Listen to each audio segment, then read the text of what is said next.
And welcome back. Now, one of the biggest stories that was trending this week was the creative industry. And I want Kwach to speak on this because Kwach is an actor. In case you didn't know, he's a thespian. Hey. Kuna siku tumesimama na Kwach tao, by the hashikiki kila mtu ana autograph. And I was like, is there, like, what is happening? People are telling me, oh, ebu shike camera madam, ebu tupige picha na umse. So I'm like, what is going on? So I know Heartstrings is back on, but I want you to start with a comment on what has been trending. Yes. What, it's like to be, an actor in this Kenyan film industry. And of course, touch on Heartstrings being back. Of course, first of all, it's sad that anytime we are talking about creatives, it's always about if creatives are being paid, if they're getting what value for their art, what they do. But preach. Yes. That's always the question. And especially now when a stimulus was given now to cushion the artists against COVID-19, some of us are still waiting. By the way, simu zetu ziko tu zinangoja zilie. Yeah, hiyo pesa itufikie. But also, the way you asked, Heartstrings is back.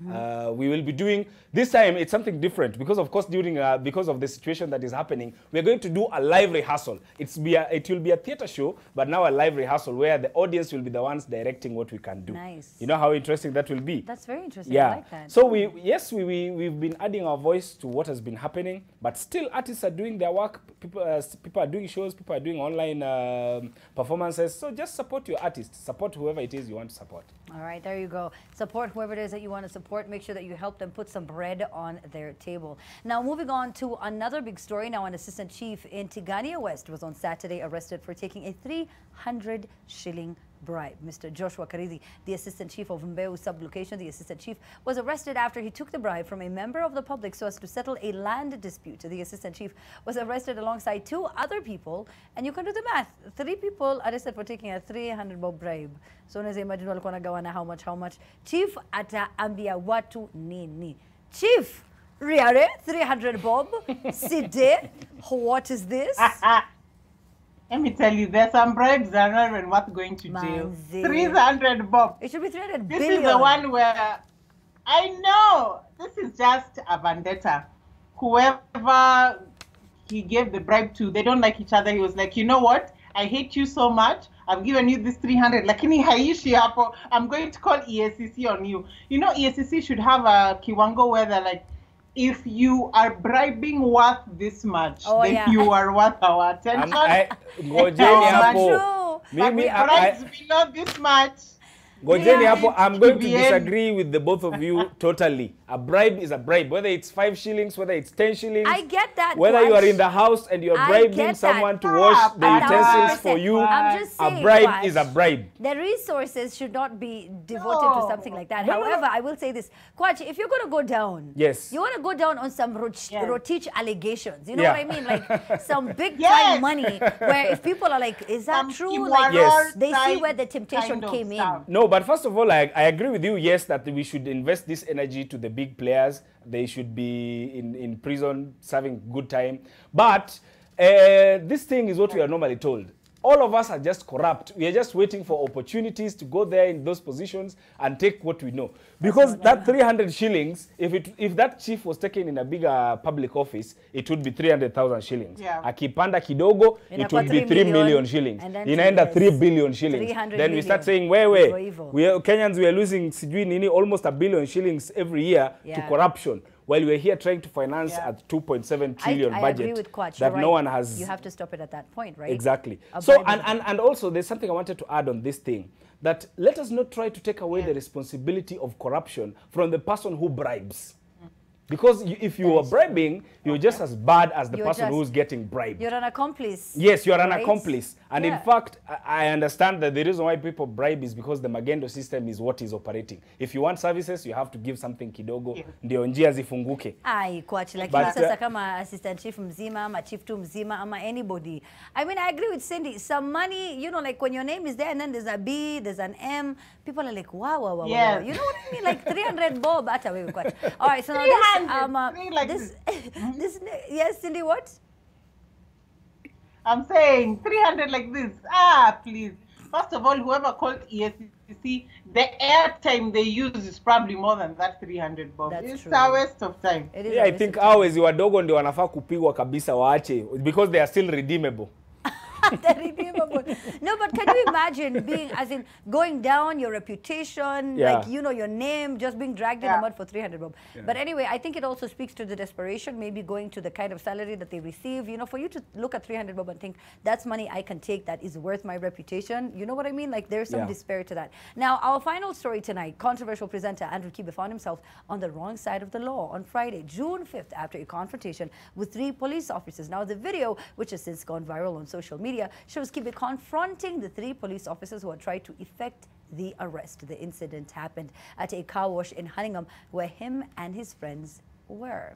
So we can take a look at the video before, you know, we have something to say about this. Now, Kwach, did you check out the video? I did. You watched the video that Kibe did after? Yes. Okay. Yes, I did. I watched both videos. And of course, you know, Kibe, when he decides to go hard on there were F-bombs everywhere. There were bombs all over the place. But one thing that I noticed also, unfortunately, I want to agree now also with Kibe, because a lot of times, there is no dignity in arrest, even when you are wrong. You know, that's what I was asking. What is this upper hand approach that police give to people when they approach you as if wewe ni mwananchi nusu na yeye ni mwananchi mzima? Yeah, like when you are trying to arrest someone, just tell them, ni mtu mzima atakusikia. Just tell them, we are arresting you because of 1, 2, 3, 4, 5. And this is why we want to if someone resists arrest, now there are procedures for that. But you don't come, the first thing you're saying, like now with the video we just watched, this dehumanization the police is giving us. And you know, it starts with how the training happens. Because once they're being trained, they use languages like, you are now a target, you are now a suspect, you are now a sijui nini nini. These are languages that dehumanize you as a person. You're right, because they play at intimidation first. Exactly. So that now when they're coming, they employ intimidation. People don't know, Kenyans don't know that when a police officer is coming to arrest you, you need even to ask for their identification. Akikuuliza ni aje nipatie ID, wewe pia muulize ni aje, wewe pia nipatie ID. Because it is as much your right to know who they are as it is your right for them to know who you are. Okay, that is very true, Kwach, and you are well within your rights to do that. But have you ever played the I know my rights with a cop before? Where? Cindy, I don't know if you've ever done that. Let me tell you, they love it. You start speaking English, they're like, oh, you're one of those, eh? Okay. What I do is I try to see reason. 2 cases, and I'm going to be very quick because I know of time. You know the way these ladies who come and sell vegetables on the road when there's traffic? Yes. So I had bought fruits, and she was running for change, and traffic opened. So I'm driving very slowly so she doesn't have to run after me. A cop stopped me and said, obstruction, let's go to the cop station. So I told him, listen, I understand that I'm on the wrong. There's no issue about that. But there are some crimes you honestly just need to give me a warning and let it go. And I made them see the human sense of it. But you see, he already came bullish to the woman. She already came bullish. She opened my car door, sat behind me and said, drive to the police station. I'm going to book you 10,000 shillings obstruction. And I said, listen, I have not refused that I've committed a crime, but let me go with a warning. And I think, as I mentioned earlier on police reforms, some of these things, cops should let people go on warnings, not all the time arresting us like we've killed somebody, like we are behind Anglo-leasing NYS, excuse us. It is too small things. And you see, with the issue of Kibe, he was like, fine, I was with my boys, maybe it was past the hour because of this whole COVID regulations, tuambie tutoke. But do not treat us like we are the reason why the budget is 10 trillion. I mean, what we have done is very minuscule.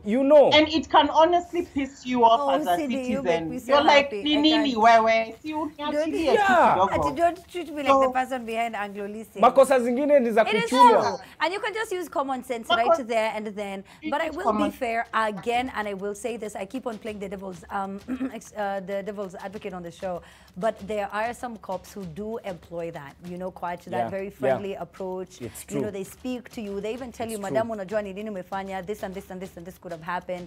However, there's some out there who are just very irresponsible, and they are, you know, they do tend to use excessive force when they are arresting you or telling you what your problem is. Anyway, so thank you so much, you guys. Kwach, I know you wanted to say something real quick. We have 10 seconds. What you have to say? I wanted to say that don't try that I know my rights thing na uko Kayole ati unajua mimi ni nani. Who could you be? Who could you be? Whose cousin? Whose neighbor could you be? Anyway, at 10 p.m. we have a massive show for you. Cindy, Kwach, thank you so much. My name is Amina Abdi Rabah. We catch up at 10 p.m. Time now for the news right here on NTV. Thank you so much for watching. Adios.